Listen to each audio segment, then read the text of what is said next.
Welcome back to the Walter Bosley channel and another exciting chapter of Killifornia with Todd Wood and our very special guest, Rotting Jules. Todd, take it away.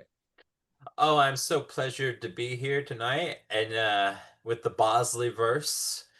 Tonight, our discussion with Dana from Rotting Jewels, we're going to discuss something that's been on the minds of everybody who's been in this community since its inception. The question being, is there a global criminal occult network? Do these cults help each other out?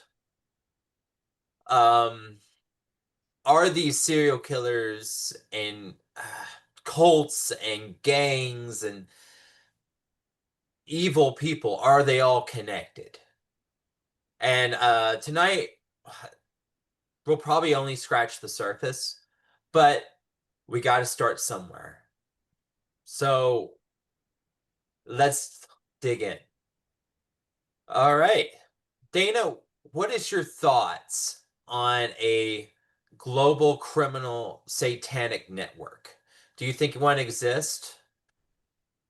Yes, absolutely. I mean, I don't know that it would necessarily be limited to Satanism. I think that Satanism is kind of a shit coat Yeah. that came from like starting with Charles Manson through the Satanic Panic, where, you're not really looking at these different areas of practice or ritual that, precede what we would call Satanism in our modern day.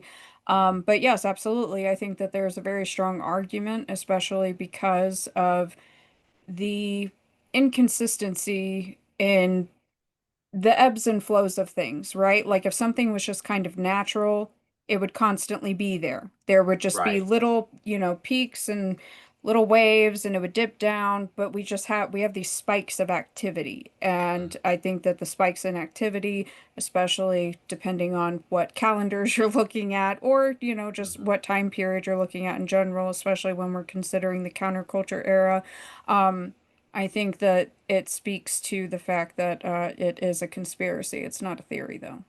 mhm. I would agree with you. And been a lot of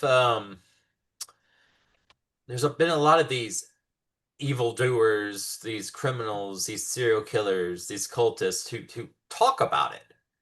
For example, Ted Bundy has been quoted as saying um, you know, about him escaping so many times, like twice. I had help. There's a network out there for people you know, for people like me. And, even though we got to take these people at a grain of salt, there's a truth in it. Gerard Schaefer, saying, yeah, there is a satanic underground, although, like you said, it is a shitcoat term. Uh, you know, uh, you know, say, be it theistic Satanism or satanic in the terms of um, the opposer that opposes everything that we hold moral and just in this world. Um, that there's these connections, and we just we're in the process of our investigation, we're trying to figure out and put all this stuff together, and it's you'll have to excuse me, but finding the right words it can be challenging for me sometimes. Um, it's hard, but it's there. Would you agree? Yeah, I mean, I think that, you know, I had forgotten about Ted Bundy talking about the occult, Hmm. and him referencing not only this, sort of network, but also these beliefs that he had, these sort of pagan ideas. And I had read that book by Anne Rule, The Stranger Beside Me, and I remember it being such an impactful book at the time when I had read it a long time ago. And then in hindsight, it's like there are certain authors out there, like Anne Rule, I would argue, like Jeff Gwynne, these people who are notorious true crime writers who claim to be the authorities on Bundy, Manson, Jim Jones, and the like, where they really do try to dismiss those angles. Like, it's just like, oh, that was just something crazy that he said. Oh, but everything else that they said Right. and everything Right. else that they did is legitimate. Like, why are you Right. discrediting that? Right. And that's interesting because, there's two other serial killers who claim to have killed with Bundy, right? Yeah. And although, again, we have to take Kenneth Mad Dog McKenna and Gerard Schaefer, what they say with a grain of salt because they are psychopaths, for lack of a better term. Um, uh, McKenna claims he introduced Ted to the process, and the process connects right back to Manson. And I mean, and you and I, we've been talking about the potential connection between Manson and the Weather Underground, right? Oh yeah. I think that the connection's there. I don't really see why people want to argue with me about it. It's first off, they come out, they publicly state their adoration for Charles Manson, like the fork in the belly. They have a little pose for it and everything. And then you have Lynette Fromm, Squeaky. It was when she was planning the assassination or attempted assassination of Gerald Ford. She asked the Scientologist who trained Charles Manson in prison, "Hey, can you ask the Weather Underground for some guns?" Like, why is that such a just thing that's like I'm not supposed to assume that he has connections to the Weather Underground or that they do, you know what I mean? Hmm. And then you have them being present during all of these other crimes, you know? Hmm. We have like the Hmm. bombing at the Presidio, we know that they were there. Right. John Linley Frazier, the stuff that he talked about, he held the same beliefs. We talked about Stephen Hurd last time that he said Hmm. he literally joined the Weather Underground. It's Right. this group was a domestic terrorist organization. It was just a bunch of bourgeois white kids. You know what I'm Hmm. saying? Yeah. Why would that matter? Like, what makes people think that they're different? I don't see that group as a revolutionary group. I see them as a cult because when you look at them and you read, their autobiographies, they themselves state that it was like a cult. They were doing like sex orgies and drugs, and Hmm. they would call it Maoist struggle sessions, but like whatever, it's the exact same thing. Like Manson auditing everybody while they're high, right? I mean, that's kind of similar to a Maoist struggle session, just without the e-meter. It's just a different flavor of cult Hmm. at that time, but it's the same Yeah. thing down at the bare bones. 31 flavors of evil is Yeah, what I call it.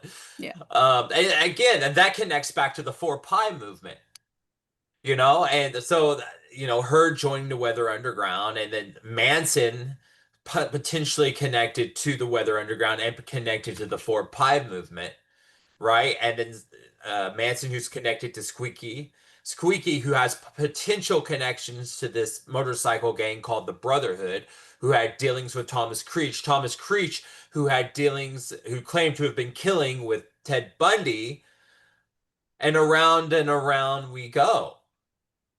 The yeah. question is where it stops, nobody knows. So where does it stop, Dana? Well, the thing that is really important for people to remember is that, Manson and a couple of the girls, they all get arrested initially. Eventually they get Bruce Davis, right? But like we have all these other really strange deaths kind of surrounding the case that some people forget. But when they were in jail and before the assassination attempt and then continuing throughout, they're in deep with the Aryan Brotherhood. Manson told the girls, go start visiting these guys that are a part of the Aryan Brotherhood, start fostering these relationships. And whether he did it for protection or not, I have no idea. I don't really care. But, that's them also infiltrating the Nazis in jail, right? Just Manson like Heard. just like Heard. And then, Bugliosi talks about how these two process people come and see him. Then he finds out that they go and see Manson, and all of a sudden Manson's shutting up about the process, right? Yeah. It's all very strange, and I also really wonder because it sounds reminiscent to what the Weather Underground and Timothy Leary described when they helped break him out of jail. was when members of the family, including Bruce Davis, were planning to bust the family out of the prison. They were Mhm. living in the sewer system. They were living in the tunnels, like Right. underneath the courthouse. Like that sounds exactly like what the Weather Underground did when they were trying to bust Timothy Leary out of jail. It's like, where did they get Yeah. that idea? They probably got it from the Weather Underground and they probably had help from them. Right. No, exactly. And I mean, not only that, that the plot thickens because of you and your research, that play, not the play, I'm sorry, the Straight Theory wasn't a play, it was a concert. Every time I hear theater, I think play. I don't know, something's wrong with my brain. Um, but Michael Riconosciuto Yeah. to Manson, Michael Riconosciuto to the Promise Software, Michael Riconosciuto to Philip Arthur Thompson, um, Philip Arthur Thompson to Whack and Hunt to, is it Sisman from the Glassman. Glassman from the Son of Sam lore, Son of Sam to Arliss Perry and the Four Pie, right? And there's also a Whack and Hut connection to the Atlanta child murders as well. What is that? So I don't remember the name of the suspect off the top of my head, but he was one of the initial suspects that they had to get a warrant to arrest him. I think he was in Massachusetts. They arrested him at this Masonic meeting, which is also really sus because he was there with like the chief of police in Massachusetts. Yeah. But this guy, he knew multiple victims and he was an employee of Whack and Hut at the time as well, which is interesting because Craig Glassman was in Florida, obviously, right? We know Mhm. that there's weird activity going on in Florida, and then he's going back up to New York. But Craig Glassman only mentions working at Whack and Hut kind of in passivity in his autobiography, Off the Wall. He doesn't really give a time frame as to when he was working there, so it's kind of left up to speculation before, Mhm. he got his nursing license and came to New York to be, a paramedic slash nurse. Mhm. But I mean, yeah, there's a lot of weird connections. And also with, when we're talking about, the Promise Software scandal, the attorney and friend of confirmed spook Charles Ticoe, Jay Sebring, and ooh, who else was he? Oh, Joel Ristow, who was working for Michael Thieves, who was the drug dealer for Manson, and Jay Sebring, who was supposed to be delivering cocaine that night, and he ended up being found dead in the trunk of a car at LaGuardia. This guy, Paul Caruso, he was allegedly involved with La Cosa Nostra at the casinos out in Cabazon, according to a random file that I found in the JFK archives. They were looking at Mhm. him as well. So he's also there's a lot of weird stuff here, especially Mhm. with these attorneys. There's a lot of really strange Yeah. connections to all of this. Yes, I would agree. I'd also like to add, we were talking about Thomas Creech. Thomas Creech delivered drugs to the SLA. And then also there's something connecting Philip Arthur Thompson and guns to the zebra murders. Interesting. Yeah. And then if I'm not mistaken, and please correct me if I'm wrong, but didn't the head of that particular cult, wasn't he down the cell block from Manson at San Quentin for a time? Or is that am I thinking of something else? That I don't know. That's an interesting factoid, even Yeah, if I think Professor Thomas Henry Horn said that. interesting. I Yeah. don't know.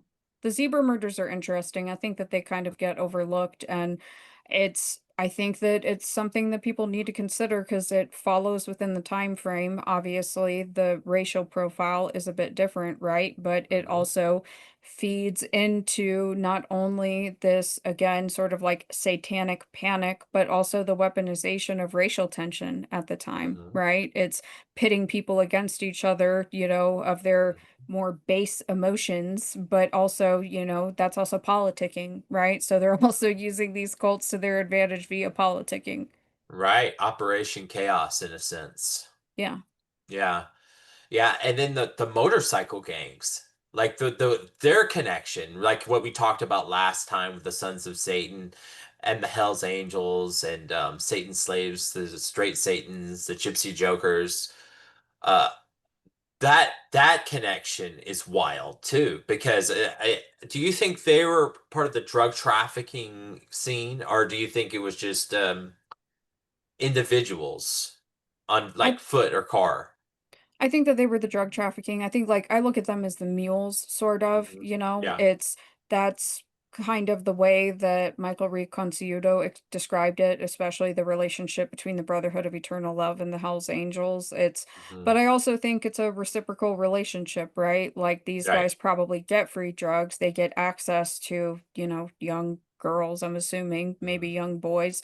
And then, you know, hey, come get high. You like getting high? Cool. Why don't you come and do a little bit of sex with us while you're high? Oh, wait, now we're gonna add in all this other weird ritual shit, right? And then boom, you've got all these new cult members. Obviously, not everybody's gonna want to play ball, but some of them are, and it's okay, well, if you're not, then we're gonna kill you if you tell anybody. That's pretty easy peasy, right? Hmm. Right. Easy peasy. Definitely. Definitely.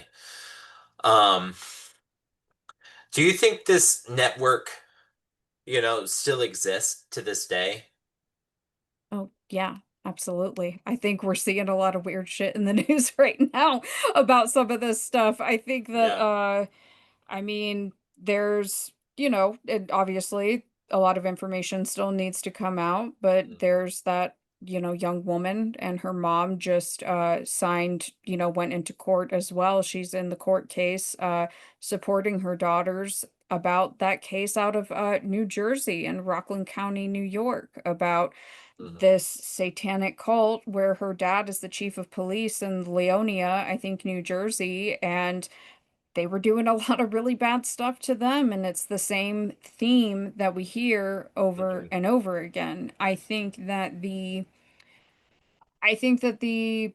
sort of public angle, I think that Hmm. they've gotten a lot smarter about that, as far as look at the Satanic Temple, right? Or even the Church Hmm. of Satan. Like that's the corporate face. Scientology, that's the corporate face, right? Hmm. But then you have sort of these underground networks of it, and that's where the real activity is. I think that there's a good argument to be made for that, even with like the Long Island serial killer, Hmm. right? I think that there's something there with that too. Yeah. No, that's interesting. And the connection to aerospace is really weird. You ever notice that? Oh yeah. Yeah, there's it it's in my head, and I've said it to a couple other people privately, I'm like, there's just a consistent theme of like these Nazi space pedophiles that Hmm. like to do Yeah. blood rituals. It's the same thing over and over and over again. They think it's hip, and it's not. It's not hip, you Well, know? they're really into cybernetics. They're really into Hmm. transhumanism, right? Yeah. Like they like to say that they don't believe in anything. They like to say that they're non-theistic or that, you know, they're atheistic. And it's no, you want to know everything. So your Right. God is knowledge and you want to live forever. Right. Well, I mean, they're driven, in my opinion, they're driven by fear. They're driven by death, right? And they're driven by the idea that there's that little part. It's the funniest thing with atheists. There's that little part in their brain that says you could be wrong, Oh right? yeah. There could be a God. And when you get to heaven or wherever you're going, you will be judged. And they are afraid as hell to be judged. Yeah, I would agree with you. I think Yeah. that's a bit of a hot take. It's a little Yeah. based, but I agree. Well, I mean, let's remember too that I think that those who are believers in whatever God, there's also that same little That they speck in could their be wrong. Yeah. mind Hmm. that they could be wrong, and that well, my biggest fear, my only fear about death is that we do cease to exist. That scares the hell out of me, the idea of ceasing to exist. Now they say Hmm. you won't know, you'll be dead, but Hmm. uh, you know, I'll be going into it. And it's the thought Yeah. of it that really bothers me. It's seriously the idea of Hmm. ceasing to exist is what scares the hell out of me where death is concerned. You know, when you mentioned the Church of Satan, on a side note, I just watched the documentary My Mom Jane by Mariska Hargitay about her mother, Jane Mansfield. Yeah. Not a word about Jane's, known. At all? Well, not at all. Come Not on, not man. not even nothing. It's all kind of, they get to that point of her life and she just kind of glosses over, oh, this was a tough point in her life. And it chooses to focus more on Mariska finding out who her real father is, not because it's not Mickey Hargitay. Hmm. It's Nelson. Anyway, he's got an Italian last name. He was a performer, and he had an affair with Jane Mansfield, and that's Mariska's real father. But yeah, she just totally. And I thought that was odd because everybody knows about her. Now I don't know the extent. You guys know the extent of Jane Mansfield's association with LaVey and the church?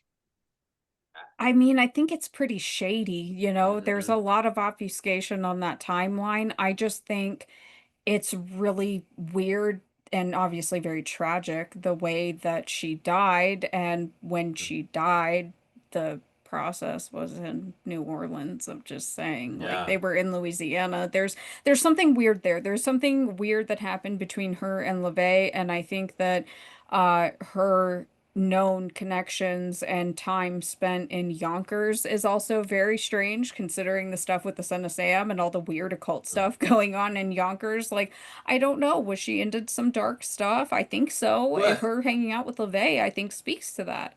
was Right. remind me, did you see the documentary Satanists Oh, I don't know. about the Church of Satan from 1969? Was Yes. it I wasn't she in that? Or am I thinking I might be thinking of somebody else. It's hard because I can't read the names out on the bottom of the stream telling you people's names. I Mm-hmm. don't know if she There's was an in that elderly one. woman that's in that documentary. Maybe I, I'm thinking of somebody else probably. yeah, I think so. Well, now I'm wondering if there's any, and sorry for the sidetrack, but now I'm wondering if I got to go look, could check IMDb or whatever, if Jane Mansfield ever appeared in any of those films that Marjorie Cameron's in.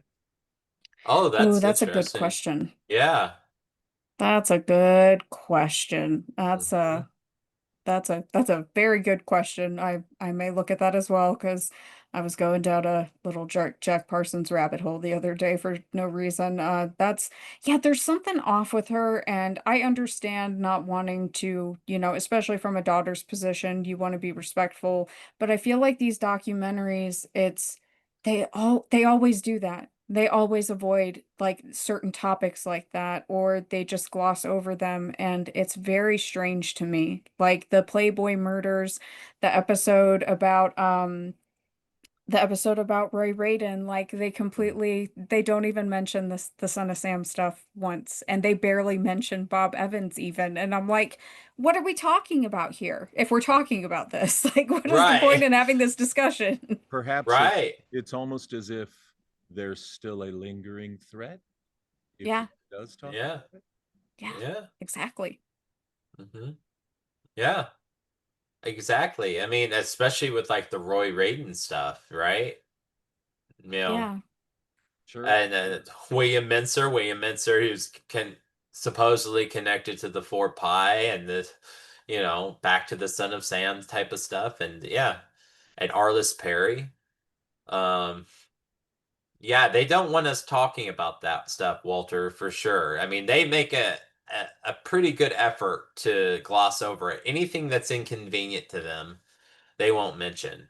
Well, we've already hit on something. I'm not going to identify what it is that I'm pulling some threads on, and it's probably something they definitely don't want us talking about, but I'm still going to ask and dig into it a little bit. And, of course, I'll tell you guys what reaction I get, what response I get, but it should be interesting because I think it's a pretty fresh thread. But we'll find out. I hate to dangle a carrot like that, but I just don't want to show my cards, before it's time. So Yeah. Uh, anyway, Yeah. Well, sometimes you have to keep it close to the vest. I get it. I think I think you're absolutely right. I got my own example, but it is relevant to the topic today because it matches Hmm. into the timeline that I've been Yeah. working on is this school that was in Florida. It also had a location in New York. It was in Buckbrook Farm, New York is what it was called, and in Florida it was Green Valley School. This was funded by the Reverend George von Hilsheimer, who was working for Operation Paperclip, and he was also working with Paul Krasner of The Realist. Hmm. So Paul Krasner's publication, The Realist, was actually, according to Paul Krasner, a sort of promotion and recruiting method for their new non-sectarian religious organization that they decided to found together. Now, this school ends up there was a lot of terrible things that happened at this school. It's some real life true detective shit. I'm not even Yeah. kidding or exaggerating, but they do harbor a satanic cult, and this cult brutally murders one of the students. And it's in 1973. This falls Hmm. directly into the timeline, except for this is on the other coast, but it's interesting because the kid Hmm. that they murder, he was from California. And so Oh. it's all these, Paul Krasner has a lot of weird ties to the Manson family. And so you have that angle as well. But then you also have his whole counterculture scene in New York with all of these weird publishers and like Hmm. Andy Warhol and all of those artists. We know that they're all completely disgusting. So we do see it going on coast to coast. It's not just isolated on the West Coast because, I mean, this kid, I mean, they showed photos of the altar where they sacrificed him in the house in Daytona Beach. Like, I mean, it's brutal what they did to him. I How just did I they how did they sacrifice him, if you don't mind me asking? They tortured him for a few days. Hmm. Lot of blood drinking. There was Hmm. some weird sex stuff going on, which is really disconcerting because these were kids. Yeah. A couple of them were adults, but they were very young adults. And then uh putting stuff under his fingernails to remove all of his finger. Like when I say that they tortured him and mutilated his body beyond recognition, Right. that's what they did, and then they just tossed his body into a ravine. So beyond Florence Nancy Brown. Oh yeah, Okay. absolutely. Beyond that, but there's so many similarities, right? Hmm. And it's interesting because, this school was getting funding from Champus, which is TRICARE today, right? So the Pentagon dictates those policies. Hmm. And with that, Fort Bragg was sending troubled kids to this school. They had a relationship with this school, which obviously Fort Bragg is the home of breeding serial killers and Hmm. rapists and all of those types of characters. And I just think it's very strange that someone like Paul Krasner, this really Hmm. edgy counterculture guy, is working with someone who is directly working for Operation Paperclip at the time. Like this is all a Operation Paperclip project when after Operation Paperclip changed its name to the Defense Scientist Immigration Program or DEFCIP. Hmm. That's interesting. The thing with the schools is very interesting. I can't help but wonder if there's a connection to Camelot House in Washington State, where Ted Bundy was working for a time.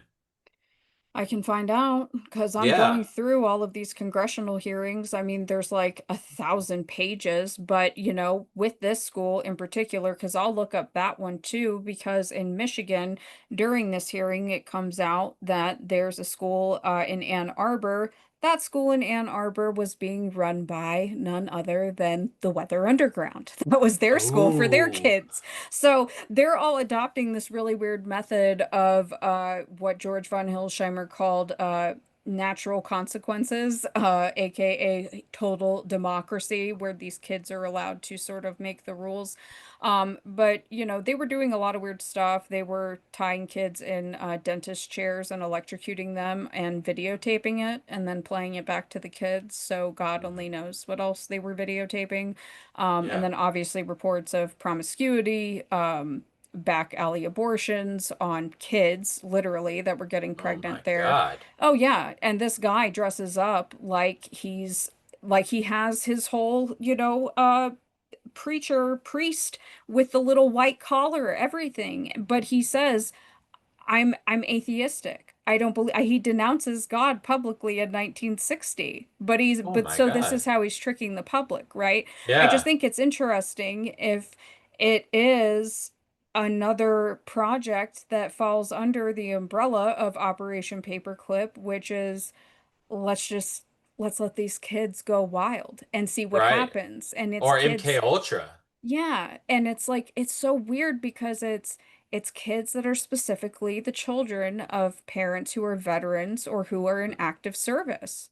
Yeah. Whoa. Holy crap. Yeah, it's a lot. That's what I've been Yeah. working on. Just because like it's very bothering, it's very bothersome to me because not only did George von Hilsheimer go on to have a very fruitful and successful career, so did all of the doctors that worked there. Like when you Hmm. look these people up, they're recognized as pioneers in their field. He's recognized as a pioneer in biofeedback techniques, cybernetics. I Hmm. have him as a member of, some of these early cybernetic societies back in the 1950s when he's really young. But then, you actually see what was going on. And, this school bought a gun for a kid that committed suicide and then charged the mom for the gun, like Oh billed my. the mother for the gun. Holy crap. Yeah. Well, And that, that's pretty unredeemable. yeah. I mean, that's terrible. Yeah. It's, but I got a weird, so how I got on that tangent was I had made a thread about this. Sorry, I just totally went off rail there. That's okay. I No, had made a thread about this a while ago on X, and I got this random email from this guy, and he sent it from his work email, which was the first red flag. He's the president of one of the biggest AI education companies, specifically out of Florida, and was demanding to know how I made the connection between Paul Krasner and George von Hilsheimer. And he was very insistent, and it was the first email that I've gotten in a really long time that like felt kind of threatening. And Mhm. I was like, all right, cool. This is literally, I'm putting everything else to the side and I'm just going to put these episodes out because obviously people don't want people looking at it. But the deeper that you dig, you know, there's this satanic cult angle, there's the military Pentagon angle, and then there's the counterculture angle. It's the same thing that we see over and over again, especially with kids in the system like Stephen Hurd, you know, like wherever Ted Bundy was working, what was that Mhm. school called? Camelot House. Camelot House. Yeah. We see these consistent themes, and in my opinion, I just think that it speaks to the accuracy of Dave McGowan's overall thesis. Yes. Yes. No, for sure. For sure.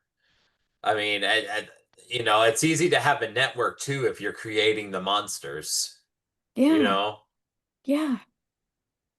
Ugh, it's terrible. Um, and it connects back to the Nazis too. What is that? What's his name again? The teacher? So his name is Reverend George von Hilsheimer. Hmm. He he went over there, and what he said he was doing was he was recruiting scientists to bring back who were studying the humanities movement that was going on at the time. So like the Union of Free Thinkers, things like that. But these are people, these boards, especially in Europe, they were being founded and headed by people like Julian Huxley of UNESCO. So it's Hmm. it's very sus characters from the jump. These people that, wanted a socially and psychologically acceptable eugenic policy, coming out and stating this at the founding of UNESCO in 1947. Like, these Hmm. are the people who are heading these things, and you just have to wonder if it's kind of letting letting it play out with these kids because the kids initially it was supposed to be a gifted kids program, and then it basically turned into a school for the emotionally disturbed. They were specifically interested in children diagnosed with early infantile autism who were nonverbal and not toilet trained and self-destructive. So Hmm. that's really disturbing when you bring in the satanic cult part and Yeah. them electrocuting them and things like that. Hmm. um it's you just got to wonder what the goal was. Is Yeah, it how far you can take it under the guise of trying to help the emotionally disturbed? Do you want to see how far you can take it to create someone who would do something bad? right. Well, yeah, yeah. I would. My question is, one, is there an Epstein connection? And two, is there a Donald Barr connection? Yes, there is to both. There is to both. So the Donald Barr connection, well, no, it's Bill Barr.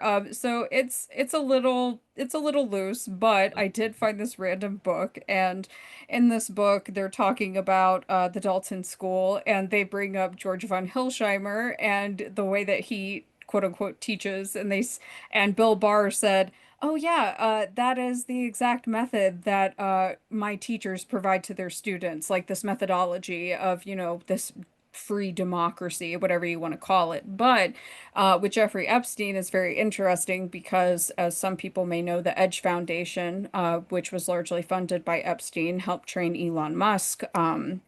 And Epstein too, along with a lot of other really shady people. The predecessor to that was called the Reality Club, and the Reality Club, Paul Krassner was on the board, along with John Brockman, who was an Epstein associate.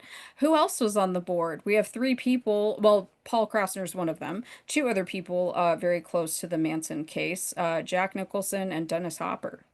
Really? Yeah, No, I'm not. I'm actually not surprised. neither am I. Yeah. Not at this point. Wow. Well, and uh, Dennis Hopper was in a film with Marjorie Cameron, by the way. Was he really? Yeah, he was in that film, Night Tide.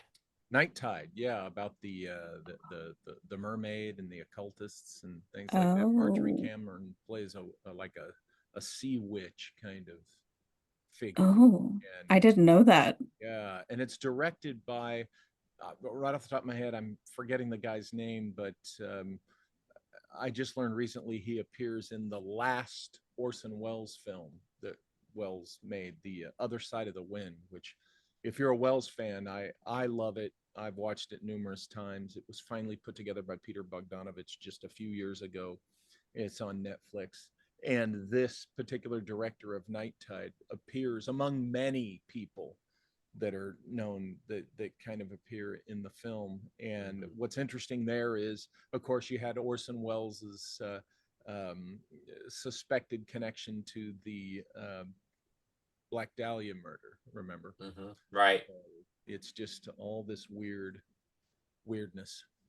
And then you also have Dr. George Hill Hordell connected to the Black Dahlia murder, and his son putting the cuffs on Rodney Alcala, who is the cousin of Richard Alcala, who is the husband of Clara White, friend of Sharon Tate, who was actually supposed to be at that house the night of the murders. It's a tale as old as time. The more that you look, everybody was supposed to be there that night, and for some Yeah. reason they conveniently were not. It's how many people were supposed to be there, and I think that probably the sussest story is Ava Roosevelt. She said that she pulled onto Cielo Drive, noticed that her gas tank was on E, and decided to turn around. But her timeline leaves a lot of questions because if she's being honest, she would have heard what was going on, and I think that she did, and I think that she turned around and ran because she was really good friends with Roman Polanski. Um, I just, yeah, there's a lot of weird stuff there. I don't really know. Yeah, it's just like Mary Todd Lincoln. She was supposed to be there too. Her excuse is that she was dead at the time. Like, that's no excuse.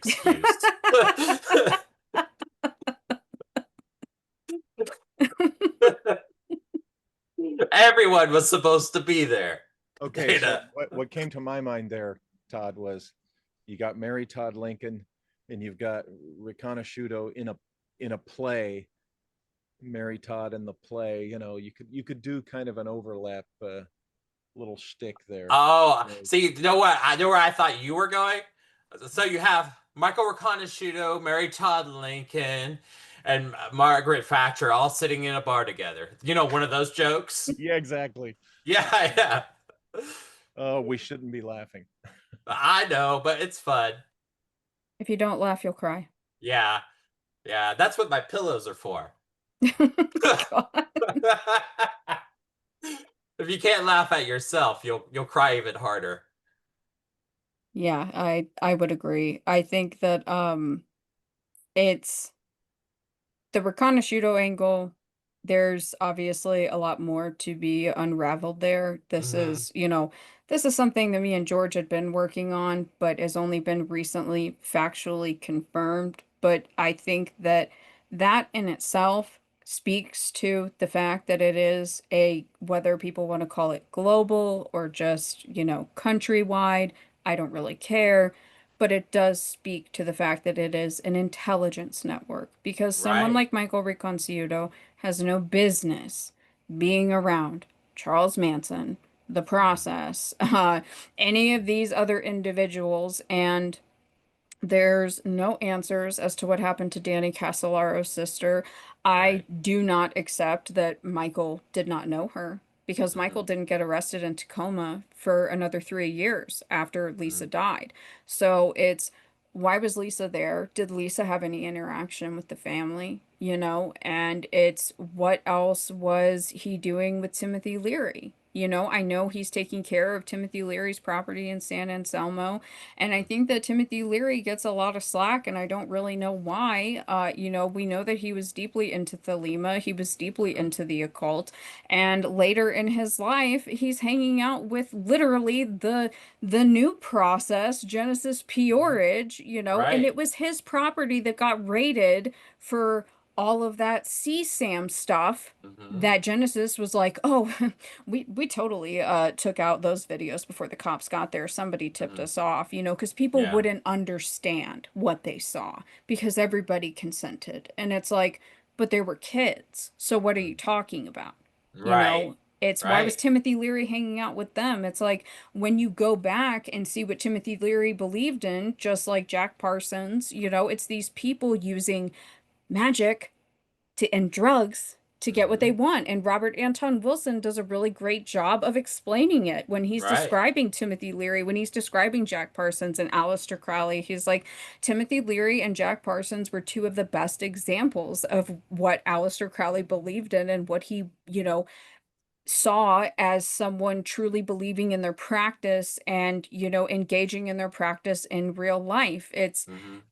But the effects on the counterculture, I don't think that people should turn a blind eye to that. It's like Hmm. you can't blame everything on the CIA, guys. Like this argument's No. getting really old. Like It's it's yeah. there's a very dark angle to it, and Right. it's yes, there's the element of, you know, the doors of perception, man, trying to open up your mind, whatever, like be a dirty, stinky hippie, like whatever. I don't really care. But and like, hey, we got some good music out of it, right? But like also there is that element of lowering the threshold of this world and the other world. Whether you believe it's there or not, I don't really care. There's other stuff out there that we don't understand, right? And the Right. government's always had a vested interest in that. And we know that Aleister Crowley was working for British intelligence, right? Right. Very likely also probably working for American intelligence. Obviously, Hmm. Timothy Leary was working for American intelligence. He bragged about it and joked about Well, it. on Timothy Leary, later on he became best friends with G. Gordon Liddy Yes, he of did. Watergate fame. And the interesting thing is Egil Krog, back to bring it sort of almost full circle. We were talking about Anne Rule earlier, and in her book on the Green River Killer, particular Watergate lawyer was writing her, so she claims, telling her about satanic occult ritual abuse and rituals happening in the woods of Washington State in 1968. And she said it was the one with the weird name. So we have to. I know you shouldn't assume, but the only one with a weird name is Egil Krog, who Yeah. was actually there in 1968 working in Washington State in Seattle. Um, but yeah, then which connects to G. Gordon Liddy to Timothy Leary to the Weather Underground, and so forth and so forth. And so it continues. And Yeah, so it's it continues. Yeah, you make a good point about, you can't blame the CIA as the origin of all this because, to be honest, the CIA, the FBI, any intelligence organization, what they do is they take advantage of existing sources, of existing things to, you know, put their assets into and move about so that they can, pick and choose what they want from that, or Yeah. or what they want to influence, in that. So whereas, yeah, you had um, Sidney Gottlieb, if I'm getting the name right, who was the wizard of MK Ultra, and who if I'm remembering right, started the project MK Often, which is actually the program that got into the occult and the black magic and all the creepy stuff. Um, sure, you had them originating their uses and their um, applications of this weird dark stuff, right? But they, of course, didn't originate the weird dark black magic. They clearly sought to take advantage of it, very much like the legendary so-called Collins elite. Right. Right. So Also, you have to remember, you're exactly right. You can't just blame the CIA for everything. Also, the Soviet Union. We forget that this is during the Cold War, and the Soviet Union was doing their own stuff, right? yeah, Right. absolutely. The Weather Underground is probably ideologically was probably more connected with the Soviet Union than the American CIA. You Yeah, know. well, and I also think too, like in the context of Scientology and L. Ron Hubbard, like, he was doing weird black magic stuff in the 40s. And Hmm. sorry, he was working for ONI, right? So, I mean, I think that people should be blaming the Office of Naval Intelligence more than the CIA because I feel like Yeah. ONI is way spookier than the CIA because Yeah. they're involved in more. There's always a weird like naval theme to Yeah. stuff. the Well, you know Navy. what? Stanley Dean Baker and Bill Ayers were both in the Navy. Also, William Joseph Bryan, he claims he was in the Navy. L. Ron Hubbard was in the Navy. At the Select Committee of Assassinations, when the committee asked the ONI representative what happened to the files on Oswald, in regards to the JFK assassination, the ONI guy said they burnt them and told the committee to go fuck themselves. Basically. Bob Woodward of Watergate reporting fame was ONI at the Hmm. time. That's only See? recently been talked about. I find it interesting in the file of what gets talked about and what's not supposed to get talked about.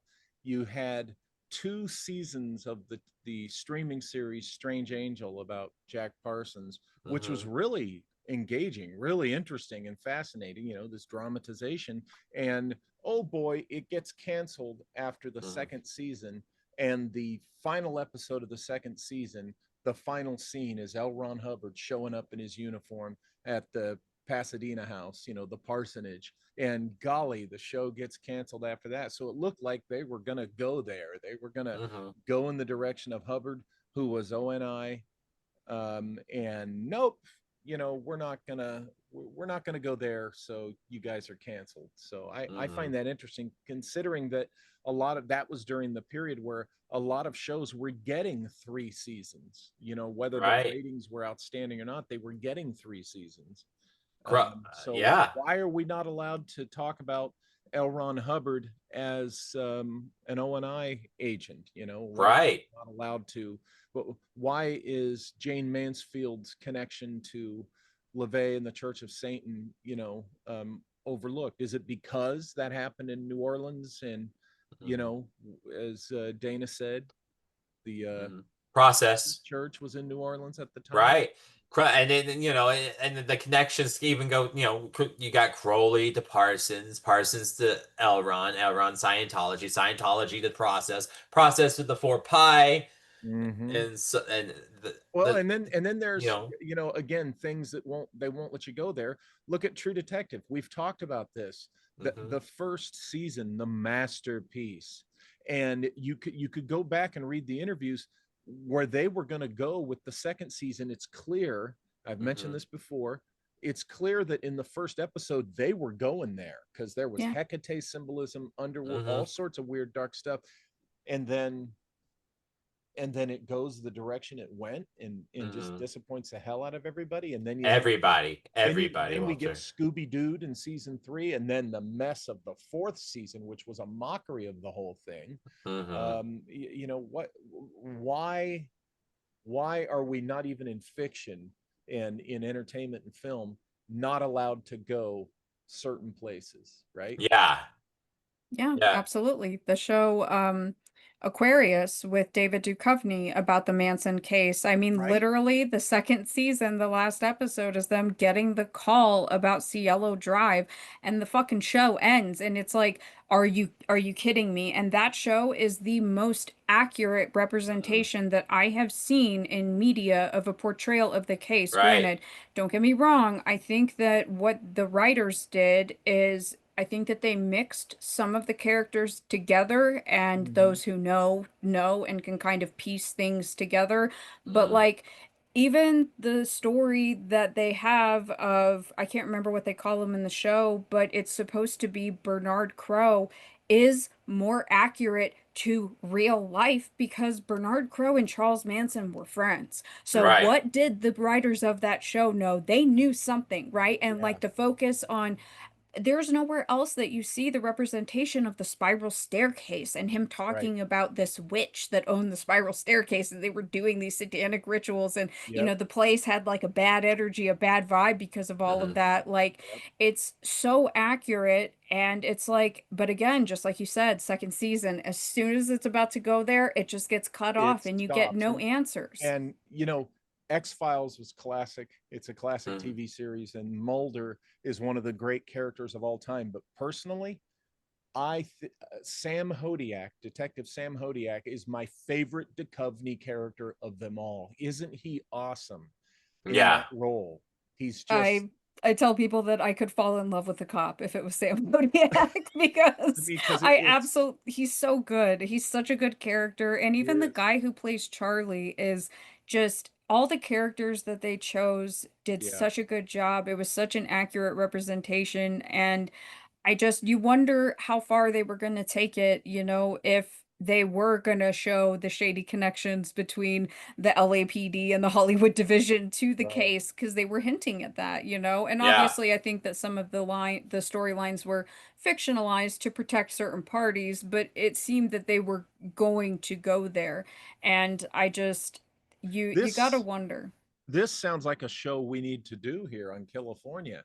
Look at TV shows and that we're about to go somewhere real when they're cut off. I'll bet if I yeah, look closer, um, well, okay, but let's look at one of my favorites, Mannix. Okay, the mhm, Mannix TV series, very popular. It was riding high. The critics were saying that seasons 7 and 8, a lot of them consider it the best seasons of the show. They wrap up shooting in the spring. Mike Connors and the crew and everybody, they go into their summer hiatus thinking, okay, we'll see you in September when we start shooting again. And then a month later, he gets a call, Mike, we're canceled. And you're mhm, given this story that Paramount wanted to, I think it was Paramount, they wanted to start releasing reruns, and the network said that would hurt their right, ratings, and that just and even Mike Connors didn't buy it right. when you hear him talk about it. Well, And when I look at the episodes that I pointed out and talked about on my show, where there's an MK Ultra episode, there's a RFK lady in the polka dot dress, mhm, assassination episode. That show went places that these things were still fresh. This show was going places that conspiracy theorists didn't, a lot of them didn't start going into until years later. That show, right, here's the thing, Connors and several people involved with the show were all World War II veterans, several of them likely intelligence, you know, And so it just Mannix makes me wonder, is that another one? But Yeah. Well, don't forget about the Lone Gunman. The Lone Gunman pilot episode, which predicted 9/11. yeah, Yeah. Yeah. I mean, and that was it. yeah, that was And it. 6 episodes, and that's all you get. Yeah. Oh I yeah. I would love to do that, especially with Aquarius, because if you really watch it, every time you rewatch it, you catch something new. You yeah, catch like the lawyer whose daughter, Charlie kind of targets. He's sitting yeah, on the ranch and he's like sitting there and he's reading Robert Hyland's Stranger in a Strange Land. yeah, Like that's a deep cut for somebody to notice. One of the girls, while like they're having an orgy, she's sitting there reading Rosemary's Baby, like saying that she's trying to expand her mind. Like, there's a lot of really nuanced things in that show that I think even well-versed, Manson fans or, people who consider themselves educated in it, I think that there's a lot to evaluate there, especially considering the facts, especially with Bernard Crowe. That's something that I'm never going to let go. down the Okay. road. But we're we're approaching an hour. Okay. Is there anything you want to YouTube to kind of wrap up this discussion? Mm. Well, if I was Jerry Springer, I do like my final thoughts, but I'm not Jerry Springer. But I do think this network it exists and it's still going today, and the connections are pretty much undeniable. There are haters out there that will, all you other researchers, that will try to, discourage you and bring you down. You just keep pushing forward. This is a team effort, and we all have to work together to uncover true history. Dana, what do you think? Yes, I would agree. Protect your minds from the propaganda. We have another Son of Sam shitcoat documentary coming out, which I will be discussing. It'll be one of my last lives before I move out to the West. But the Son of Sam is something that I definitely, would like to discuss with you guys after I watch that documentary. I think that, like Todd Okay. said, the connections are there. These networks do exist. It's not a conspiracy theory, but it is a conspiracy. And you have to ask Mm, yourself why these people are so dead set this many decades later on not talking about this stuff. yeah, exactly. Yep. Well, another awesome, fascinating several threads of discussion we've had here today. So before we go, Dana, remind everybody where they can find you. I am Dana Duda on Twitter. What is the Process podcast, wherever you listen, and Rotting Jewels on YouTube. Great. Well, thank you. Thank you, Todd. Oh, where they can find me? I guess I'm right here. Well, no, I you don't know. I'm blind, Walter. I don't even know where I am half the time. People that's just good. gotta guide me places and they just leave me. There we go. There we go. Okay. Well, remember, check it out. My Mom Jane, the film by Mariska Hargitay. And everybody have a good night, and we'll see you next time.